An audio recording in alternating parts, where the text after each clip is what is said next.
আসসালামু আলাইকুম। প্রাইমারি শিক্ষক নিয়োগ পরীক্ষার প্রশ্ন সমাধানটি দেখার জন্য সবাইকে স্বাগতম জানাচ্ছি। আজকে আমরা 2010 সালের কপোতাক্ষ নামের প্রশ্নটি সমাধান করতে যাচ্ছি। যারা এখনও মাই ক্লাসরুমকে সাবস্ক্রাইব করেননি, প্লিজ সাবস্ক্রাইব করে নিন, পাশে থাকুন। চলুন সমাধানটি দেখি। প্রথম প্রশ্নটি হচ্ছে, জমিদার দর্পণ নাটকটির রচয়িতা কে? জমিদার দর্পণ নাটকটির রচয়িতা হচ্ছে মীর মোশাররফ হোসেন। চারটি অপশন থেকে সঠিক উত্তর হচ্ছে মীর মোশাররফ হোসেন।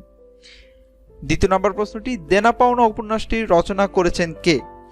দেনা পাওনা উপন্যাসটি রচনা করেছেন শরৎচন্দ্র চট্টোপাধ্যায়। দোলন চাপা কাব্যগ্রন্থটি কে রচনা করেছেন? দোলন চাপাটি রচনা করেছেন কাজী নজরুল ইসলাম। কালের যাত্রা নাটকটির রচয়িতা কে? কালের যাত্রা নাটকটির রচয়িতা হচ্ছে রবীন্দ্রনাথ ঠাকুর। শেষের কবিতা একটি কি কাব্যগ্রন্থ, উপন্যাস, ছোট গল্প, নাটক? শেষের কবিতা হচ্ছে একটি উপন্যাস। শিব মন্দির কাব্যগ্রন্থের রচয়িতা কে? শিব মন্দির কাব্যগ্রন্থের রচয়িতা হচ্ছে কায়কোবাদ। মনীষা এর সন্ধি বিচ্ছেদ কোনটি? মনীষা এর সন্ধি বিচ্ছেদ হচ্ছে মনস যোগ ঈশা, মনীষা, অর্থাৎ ঘ অপশনটি সঠিক। লবণের সন্ধি বিচ্ছেদ কোনটি? লবণের সন্ধি বিচ্ছেদ হচ্ছে লো যোগ অন, লবণ। 9 নম্বর প্রশ্নটি হচ্ছে, সমাস কত প্রকার? সমাস হচ্ছে 6 প্রকার। হজ যাত্রা কোন সমাসের উদাহরণ? হজ যাত্রা হচ্ছে চতুর্থী তৎপুরুষ সমাসের উদাহরণ। বুলবুলিতে ধান খেয়েছে বাক্যে নিম্নরেখ শব্দটি কোন কারকে, কোন বিভক্তি? সঠিক উত্তরটি হচ্ছে কর্তায় সপ্তমী। হাতের কাজ দেখাও বাক্যে নিম্নরেখ শব্দটি কোন কারকে, কোন বিভক্তি? সঠিক উত্তরটি হচ্ছে করণে ষষ্ঠী।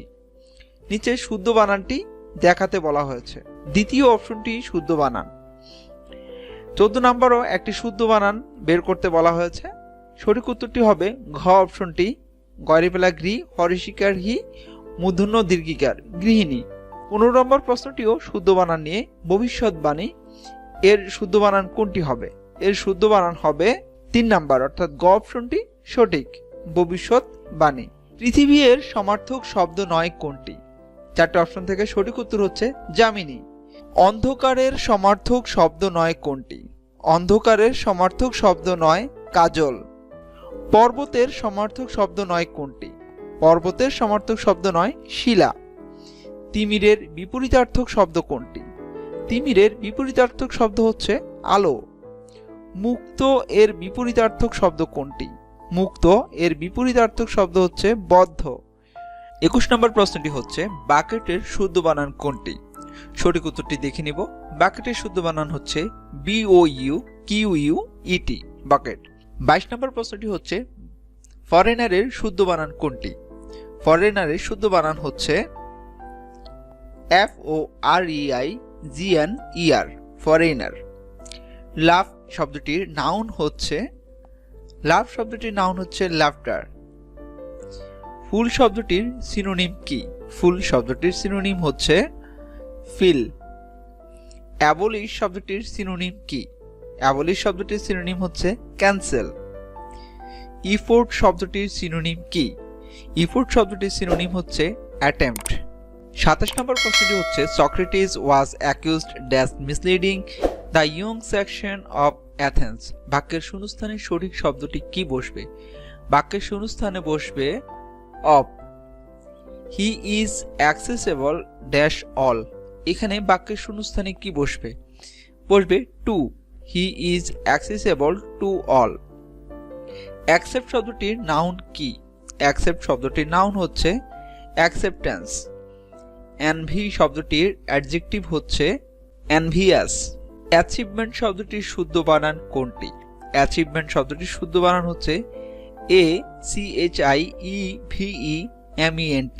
অ্যাচিভমেন্ট।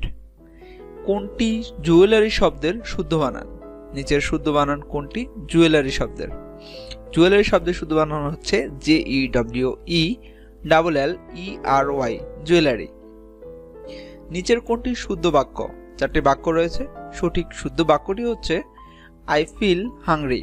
34 নম্বর প্রশ্নটিতে শুদ্ধ বাক্যটি চিহ্নিত করতে বলা হয়েছে। শুদ্ধ বাক্যটি হচ্ছে She is person who I know is sincere. 35 নম্বর প্রশ্নটি হচ্ছে আই নো হিম বাক্যটির সঠিক প্যাসিভ ফর্ম হচ্ছে I know him, he is known to me, he is known to me.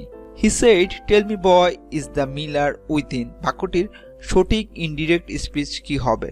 বাক্যটির সঠিক ইনডিরেক্ট স্পিচ হচ্ছে addressing the boy he asked him to tell him was within.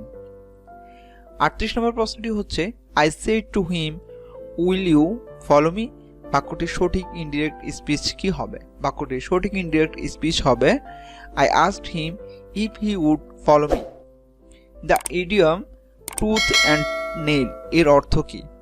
এর অর্থ হচ্ছে completely, এর অর্থ হচ্ছে completely. The idiom Nip in the bird এর অর্থ কি? এর অর্থ হচ্ছে destroy at the very beginning. একটি পুকুর খনন করতে 300 জন লোকের 25 দিন লাগে। পুকুরটি একদিনে খনন করতে কতজন লোকের দরকার হবে? সঠিক উত্তর হচ্ছে 7500 জন। এই ধরনের অঙ্কগুলি খুব বেশি করতে হবে, কারণ কত দিন লাগে অর্থাৎ ঐকিক নিয়মের অঙ্কগুলি খুব আসতে দেখা যায় প্রাইমারি শিক্ষক নিয়োগ পরীক্ষায়। পরের প্রশ্নটি হচ্ছে 6টি গরুর জন্য যা ব্যয় হয় 4টি মহিষের জন্য তা ব্যয় হয়। 10টি মহিষ পুষতে যা ব্যয় হয় তাতে কতটি গরু পোষা যাবে? সঠিক উত্তরটি হচ্ছে 15টি গরু পোষা যাবে। দুটি রাশির অনুপাত 8:15। পূর্ব রাশি 40 হলে উত্তর রাশি কত? সঠিক উত্তরটি হচ্ছে 75। পিতা ও পুত্রের বয়সের সমষ্টি 74 বছর এবং তাদের বয়সের অনুপাত 10 বছর পূর্বে ছিল 7:2। 10 বছর পরে তাদের বয়সের অনুপাত কত হবে? সঠিক উত্তরটি হচ্ছে 31:16। 0.4কে শতকরায় প্রকাশ করলে কত হবে? সঠিক উত্তর হচ্ছে 40%। আলমের বয়স কমলের বয়সের 80% হলে কমলের বয়স আলমের বয়সের কত পার্সেন্ট? সঠিক উত্তর হচ্ছে 125%। 47 নম্বর প্রশ্নটি হচ্ছে কোনো বই 40 টাকায় বিক্রয় করলে 20% ক্ষতি হয়, কত টাকায় বিক্রয় করলে 40% লাভ হবে? সঠিক উত্তর হচ্ছে 70 টাকায়। টাকায় 5টা দরে লেবু কিনে ডজন 3 টাকায় বিক্রয় করলে লাভ শতকরা কত? উত্তর হচ্ছে 25%। 3 বছর আগে রহিম ও করিমের বয়সের গড় ছিল 18 বছর। আলম তাদের সাথে যোগদান করায় তাদের বয়সের গড় বেড়ে 22 বছর হয়। আলমের বয়স কত? সঠিক উত্তর হচ্ছে 30 বছর। 15 জন লোকের গড় বয়স 29 বছর, তাদের মধ্যে আবার 2 জনের গড় বয়স 55 বছর। তাহলে বাকি 13 জনের গড় বয়স কত? 25 বছর। কোন ত্রিভুজের একটি বাহু উভয় দিকে বর্ধিত করায় উৎপন্ন বহিস্থ কোণগুলো পরস্পর সমান হলে ত্রিভুজটি কি হবে? ত্রিভুজটি হচ্ছে সমদ্বিবাহু। কোন ক্ষেত্রটি সামান্তরিক নয়? কোন ক্ষেত্রটি সামান্তরিক নয়? 4টে অপশন থেকে সঠিক উত্তর হচ্ছে ট্রাপিজিয়াম। 5, 8, 14, 26, 50 ধারাটির পরবর্তী সংখ্যা কত? ধারাটির পরবর্তী সংখ্যা হচ্ছে 98। স্কুলের কোনো ক্লাসের 32 জন ছাত্রের মধ্যে 18 জন ছাত্রের গান পছন্দ করে, 16 জন কবিতা পছন্দ করে, 7 জন দুটি পছন্দ করে, কতজন কোনোটি পছন্দ করে না? সঠিক উত্তর হচ্ছে 5 জন। বরেন্দ্রভূমি বলা হয় কাকে? বরেন্দ্রভূমি বলা হয় রাজশাহী বিভাগের উত্তর ও পশ্চিম অঞ্চলকে। সুরমা ও কুশিয়ারা এই দু নদীর মিলিত স্রোতের নাম কি? সুরমা ও কুশিয়ারা এই দু নদীর মিলিত স্রোতের নাম হচ্ছে মেঘনা। সূর্য থেকে পৃথিবীতে আলো আসতে কত সময় লাগে? সূর্য থেকে পৃথিবীতে আলো আসতে সময় লাগে 8 মিনিট 32 সেকেন্ড। 1952 সালের 21শে ফেব্রুয়ারি তারিখে তৎকালীন পাকিস্তানের প্রধানমন্ত্রী কে ছিলেন? 1952 সালের 21শে ফেব্রুয়ারি তারিখে তৎকালীন পাকিস্তানের প্রধানমন্ত্রী ছিলেন খাজা নাজিমুদ্দিন। বাংলায় ইউরোপীয় বণিকদের মধ্যে প্রথম কারা এসেছিল? বাংলায় ইউরোপীয় বণিকদের মধ্যে প্রথম পর্তুগিজরা এসেছিল। গ্র্যান্ড ট্রাঙ্ক রোডের নির্মাতা কে? গ্র্যান্ড ট্রাঙ্ক রোডের নির্মাতা হচ্ছে শেরশাহ। বাংলার প্রথম মুসলিম বিজেতা কে? বাংলার প্রথম মুসলিম বিজেতা হচ্ছেন বখতিয়ার খলজি। কম্পিউটারের ডিজিটাল পদ্ধতির অভ্যন্তরে সাধারণত যে সংখ্যা পদ্ধতি ব্যবহার করা হয় তাকে বলা হয় বাইনারি পদ্ধতি। কাঁচকে হঠাৎ উত্তপ্ত করলে ফেটে যায়, কিন্তু ধাতু ফাটে না, কারণ কাঁচ তাপ কুপরিবাহী। ক্ষমতার একক কি? ক্ষমতার একক হচ্ছে ওয়াট। পরিবেশের সাথে জীবদেহের সম্পর্ক সম্বন্ধীয় বিজ্ঞান কোনটি? পরিবেশের সাথে জীবদেহের সম্পর্ক সম্বন্ধীয় বিজ্ঞান হচ্ছে ইকোলজি। কোন তারিখে বাংলাদেশের সংবিধান কার্যকর হয়? কোন তারিখে বাংলাদেশের সংবিধান কার্যকর হয়? 16 ডিসেম্বর 1972 সাল। সংবিধানের পঞ্চম সংশোধনী গৃহীত হয় কত সালে?